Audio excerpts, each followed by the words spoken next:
जय हो श्री कृष्ण भगवान की। श्री गीता जी की महिमा। ओम श्री परमात्मने नमः।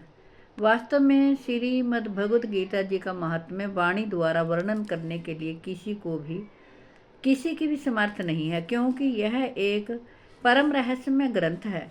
इसमें संपूर्ण वेदों का सार संग्रह किया गया है। इसकी संस्कृति इतनी सुंदर और सरल है कि थोड़ा अभ्यास करने से मनुष्य उसको सहज ही समझ सकता है, परंतु इसका आशय इतना गंभीर है कि आजीवन निरंतर अभ्यास करते रहने पर भी इसका अंत नहीं आता। प्रतिदिन नए नए भाव उत्पन्न होते रहते हैं। इससे यह सदैव नवीन बना रहता है एवं एकाग्रचित होकर श्रद्धा भक्ति सहित विचार करने से इसके पद पद में परम रहस्य भरा हुआ प्रत्यक्ष प्रतीत होता है। भगवान के गुण, प्रभाव और मर्म का वर्णन जिस प्रकार इस गीता शास्त्र में किया गया है, वैसा अन्य ग्रंथों में मिलना कठिन है, क्योंकि प्राय ग्रंथों में कुछ न कुछ संसारिक विषय मिला रहता है। भगवान ने श्रीमद् भगवत गीता जी रूप एक ऐसा अनुपमेय शास्त्र कहा है कि जिसमें एक भी शब्द सदुपदेश से खाली नहीं है।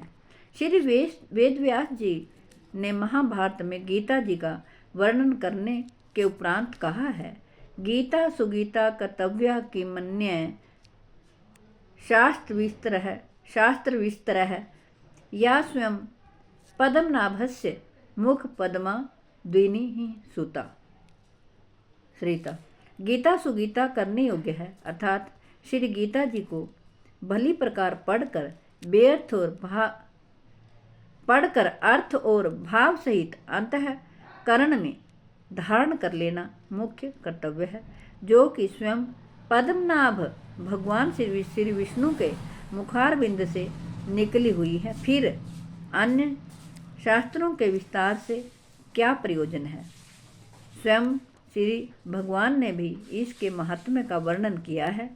इस गीता शास्त्र में मनुष्य का मात्र का अधिकार है, चाहे वह किसी भी वर्ण आश्रम में स्थित हो, परंतु भगवान में श्रद्धालु और भक्ति युक्त अवश्य होना चाहिए, क्योंकि भगवान ने अपने भक्तों में ही इसका प्रचार करने के लिए आज्ञा दी है, तथा यह भी कहा है कि स्त्री वैश्य शूद्र और पाप योनि भी मेरे प्राण होकर परम गति को प्राप्त होते हैं।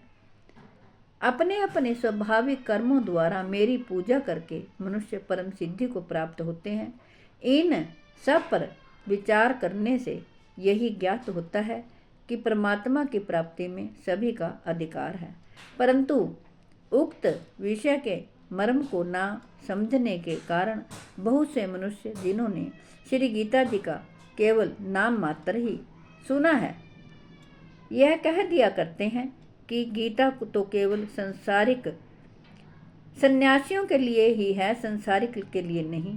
वे अपने बालकों को भी इसी भय से श्री गीता जी का अभ्यास नहीं कराते कि गीता के ज्ञान से कदाचित लड़का घर छोड़कर सन्यासी न हो जाए, किंतु उनको विचार करना चाहिए कि मोह के कारण क्षात्र धर्म से विमुख होकर भिक्षा के अन्न से निर्वाह करने के लिए तैयार किए हुए अर्जुन ने इस परम रहस्य में गीता के उपदेश से आजीवन गृहस्थ में रहकर अपने कर्तव्य का पालन किया।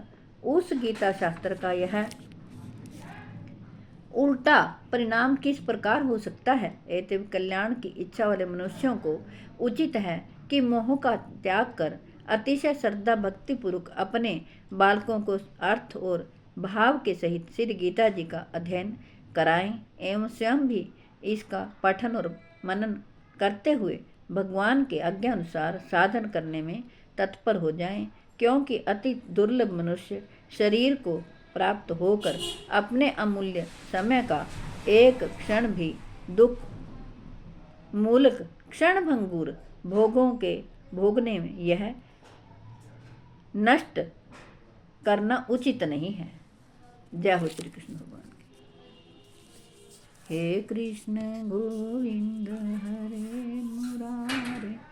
हे नाथ नारायण वासुदेवाय, हे कृष्ण गोविंद हरे मुरारे, हे नाथ नारायण वासुदेवाय।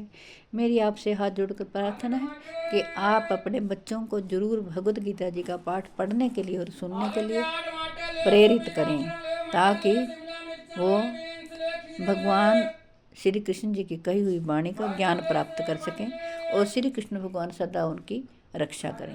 जय हो श्री कृष्ण भगवान की। मिलती हूँ अगली वीडियो में।